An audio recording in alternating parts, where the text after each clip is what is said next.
Korea is a land of enormous contrasts. The Korean people have been unified in culture and language for thousands of years, but are now divided. For the last 80 years, the northern and southern divisions of the country have been like a bizarre social experiment with very different results, the effects of which I'm sure you're aware. I mean, just look at this nighttime map of Asia. This practically explains everything. North Korea is the cruelest state on Earth, with immense poverty and repression. Its ruling elite are synonymous with evil and terror. South Korea, meanwhile, is one of the greatest success stories in history, rising in a few decades from poverty greater than most African nations to one of the wealthiest nations on Earth. South Korea is currently going through the process of taking over the world, both culturally and economically. For better or worse, South Korean pop stars are heard all over the world, South Korean companies sell everywhere, and South Korean investors are helping build the economies of Southeast Asia. This division is also really important to the world today.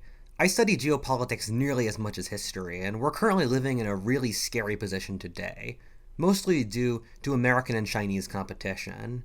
Korea is the crux of this. The decisions made in Korea today will affect the next 1,000 years. Little Rocket Man is quite powerful, but not for his rockets. People look back on the Korean War as a point in which things could have gone differently, in which the rest of this vital era of Asian and world history could have been altered. With all this in mind, it makes me ask the question, what if North Korea had conquered the South in the Korean War? How would it have affected Asia, the world, the Cold War, and the rest of history? That is the question of this alternate history. The answers will surprise you.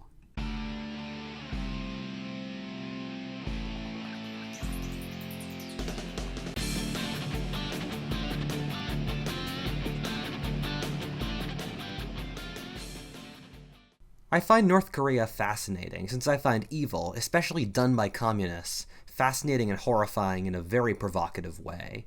Communism is an ideology with very utopian and noble strivings, but every single place it's been implemented has resulted in mass death and repression.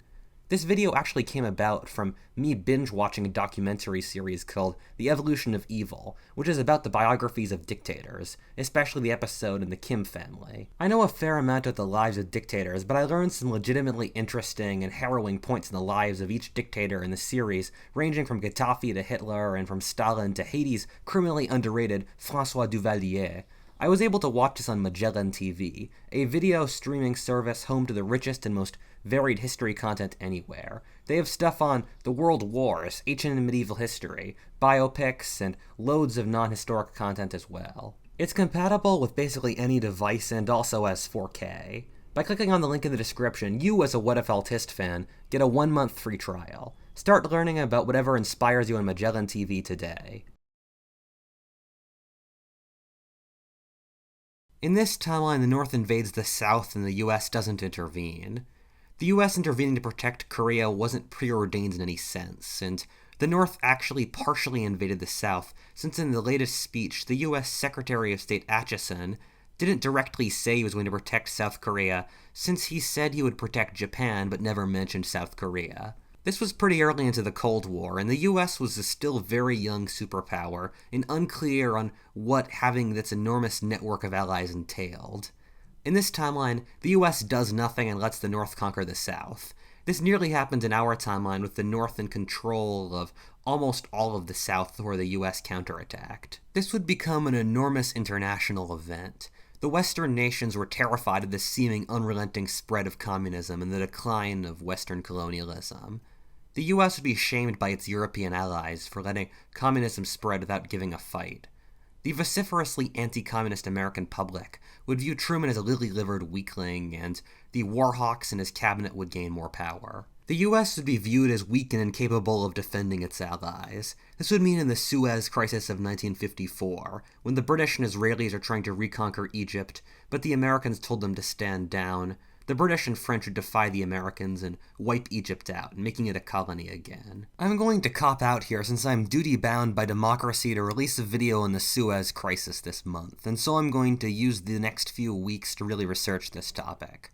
So when that comes out in a couple weeks, click on the link in the description for it. In general, the Europeans are able to maintain their massive colonial empires with such tiny armies by prestige, and the natives viewing them as nearly godlike.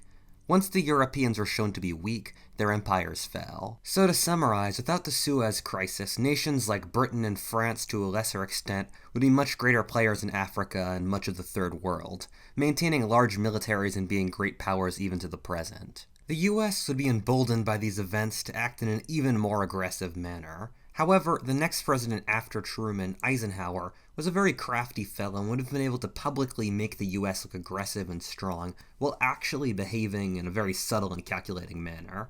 Eisenhower would be viewed as the great president who had restored America's honor, rather than the boring old guy he was in our timeline. In our world, this set up JFK for being the sexy new young candidate that would make America hip again. In this timeline, with the Democrats viewed as the party of weakness and the Republicans of strength, it seems likely that Nixon would have won the very close election against JFK. JFK represents something very powerful in the boomer psyche, and his death was some sort of turning point in America's psyche for some reason, but since I'm a Gen Z military and demographic historian, the actual reasoning entirely escapes me. Boomers in the comments, please educate me. Maybe the 60s would have been less emotional and more practical, but when half your population's under 25, this seems unlikely. I don't think it's controversial to say Stalin was a brutal thug who tried to steal everything that wasn't nailed to the wall. Even if it is controversial, it's still accurate. I mean, the man was a literal fucking bank robber before he became a major communist leader. Stalin would use America's apparent weakness as an opportunity to press further and try to gain more power on the international stage for Russia.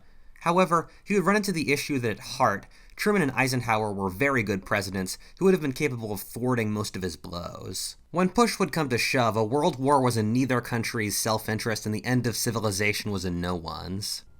A united Korea would be a pitiful, horrifying state. People like to make the argument that the North took the highly Stalinist, militaristic route it did in our world due to competition with the South. I find little evidence for this. Germany and Yemen unified as respectively capitalist and Mad Max states after the Cold War. The biggest reason I see for North Korea taking the route it did was due to the elite worrying that loosening the reins would result in a collapse of the regime, that a wealthier and better connected population would rebel and join the South. This is probably true now, but not especially so if they reformed in the 1970s like China, or the 1990s like Vietnam. Korea would likely have had the same ruling family that would have made the same call. The main difference would be that Korea would be a larger insane state today, with its only real neighbor being China, which would make its isolation even easier. This would prevent the Korean diaspora around the world. You would likely have never met a Korean person in this timeline or even eaten Korean food. Much of Japan's post-war economy was kickstarted by the Korean War, which they produced goods for. This would have never happened in this timeline. Japan would still develop a strong economy, however, since they had a talented workforce to do so with. Japan would never have taken up a policy of pacifism, and would in fact have had a strong military and militaristic culture, since the US would try to use it as a shield to protect democracy and American influence in the Far East. Something very interesting is that Communist China was planning on invading Taiwan in 1951, but instead used their forces to attack the US and Korea. This was while Taiwan was still weak and not especially capable of defending itself. If the Chinese had invaded Taiwan and Truman wasn't willing to declare war on North Korea, he likely wouldn't be willing to declare war on the entirety of Red China. Taiwan would become part of Communist China. With the US losing so much in the early 50s, by the early 60s the US would have a hawkish reaction.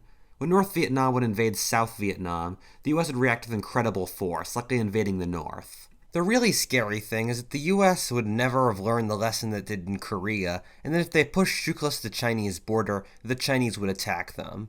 The really scary thing is that in the previous 10 years, China had gained a nuclear arsenal, although not a large one.